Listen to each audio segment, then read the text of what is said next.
us when we die.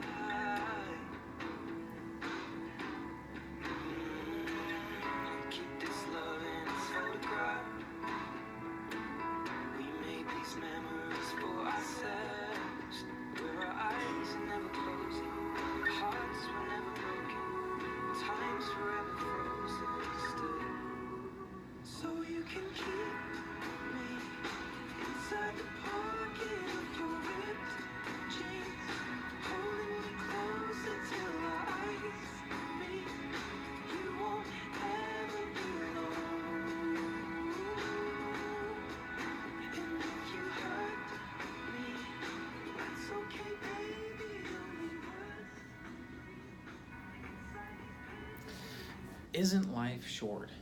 You know, it sure seems that way sometimes, doesn't it? I love that video. It tells the story, and I'm a sucker for stories. I love hearing other people's stories. My mom, for example, she's got a great story, and it started with rocks. You know, my mom told me as a kid she would do everything she could to collect crystals and geodes and fossils. In fact, she wanted to become a geologist. But as fate would have it, as it tends to do, instead, in 1971, she became a secretary. In 1980, she became a mom. And over the years of working for the same company, she climbed her way up the corporate ladder and eventually became a senior project manager. And when I sat down with her a little bit more than 6 years ago to discuss her retirement and how to make sure that it kept being successful, and I asked her about it, you know, what had happened.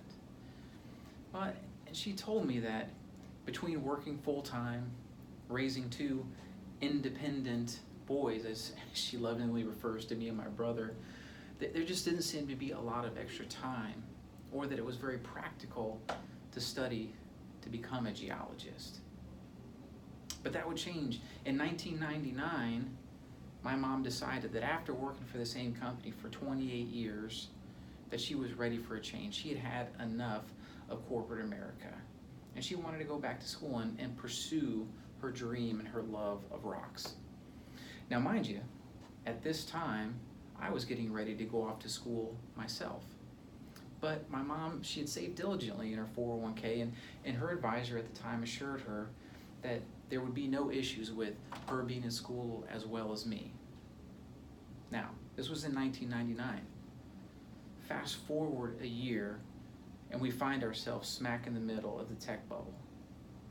My mom watched her 401k drop by nearly 20% overnight, seemingly. She was terrified. She didn't know what to do. I mean, she had just left a very well-paying job and now found herself questioning if she had made the right decision. Right? After all, she had one son in college and another that was going to be coming along in just a few years, and now 1 year into her retirement dream, and her fears are mounting, her concerns are mounting.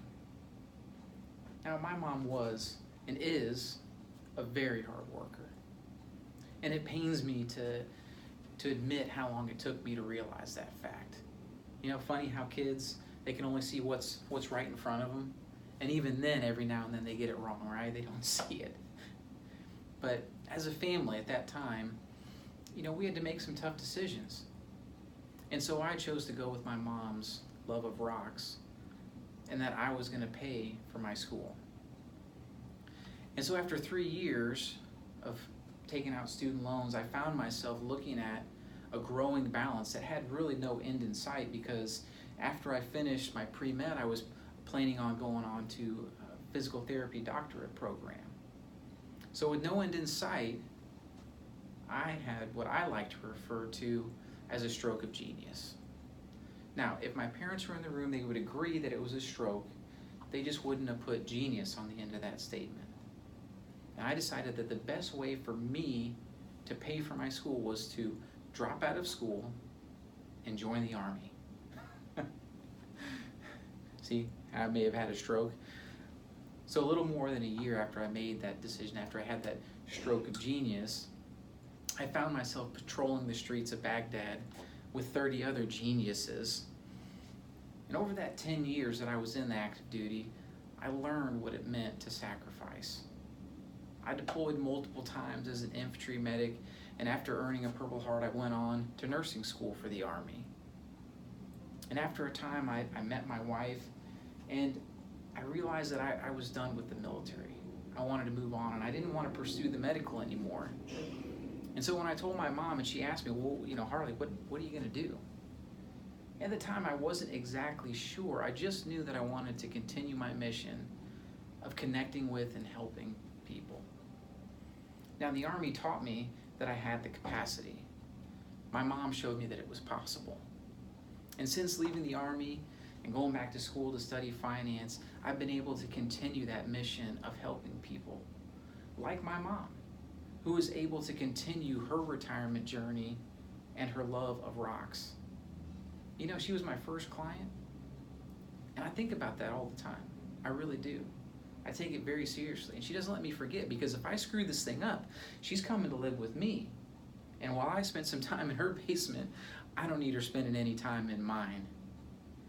But this is what retirement is about. It's about the journey. It's about creating and continuing the story of your lives without the worry of when the next stock market crash is coming.